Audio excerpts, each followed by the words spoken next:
லா இலாஹ இல்லல்லாஹ்வுடைய 5வது நிபந்தனை அஸ்ஸித்க், உண்மையாக இருப்பது, அல்லாஹ்வுக்கு உண்மையாக இருப்பது. இந்த கலிமாவுக்கு ஒருவர் உண்மையான உள்ளத்துடன் சாட்சி பகர்வது.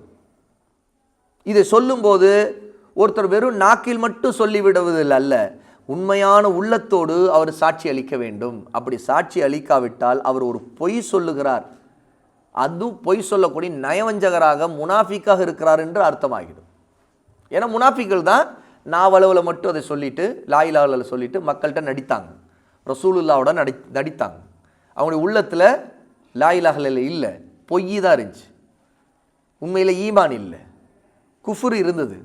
இந்த குஃபுரை வெளியேற்றாமல் லா இலாஹ இல்லல்லாஹ்வை உண்மையாக நம்பிக்கை கொள்ளாமல், அந்த ஈமானை கொள்ளாமல் அவங்க என்ன செய்தாங்க, நடித்தாங்க. ஆனால் வெளியில் நாவால் லா இலாஹ இல்லல்லாஹ் ஒன்றுக்கு பல தடவை சொன்னாங்க, தொழுகை கூட வந்தாங்க.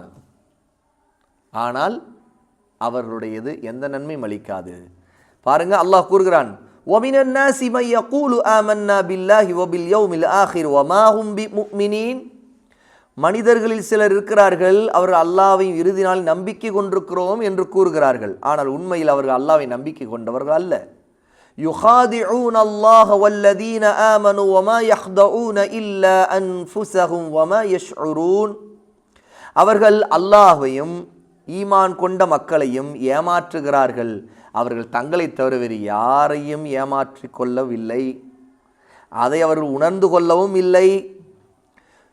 ஃபீ குலூபிஹிம் மரதுன், அவருடைய உள்ளங்களில் நோய் இருக்கின்றது. ஃபஸாதஹுமுல்லாஹு மரதா, அல்லாஹ் அந்த நோயை அதிகப்படுத்தி விட்டுவிட்டான். வலஹும் அதாபுன் அலீம், அவர்களுக்கு கடுமையான வேதனை, வலி தரக்கூடிய வேதனை. பிமா கானு யக்திபூன், அவர்கள் பொய் சொன்னதால், அவர்கள் பொய்யர்களாக இருப்பதால் அவர்களுக்கு கடுமையான துன்புறுத்தக்கூடிய வேதனை உண்டு என்று அல்லாஹ் தஆலா சூரா அல் பக்ரா 2வது சூராவுடைய 8லிருந்து 10 வரைக்கும் உள்ள ஆயத்துக்களை சொல்லுகிறான்.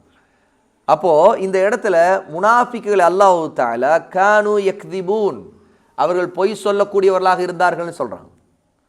அப்போ என்னென்ன, நாக்கால மட்டும்தான் லா இலாஹ இல்லல்லாஹ் சொன்னாங்க, உள்ளத்தில் அவங்க அதை உண்மையாக விசுவாசம் கொள்ளவில்லை, அதை உண்மை நம்பவில்லை, உண்மைப்படுத்தவில்லை. ஆகவே சிதுக்கு அவர்களிடம் இல்லை. சிதுக்குனா உண்மை தன்மை, அது அவரிடம் இல்லை.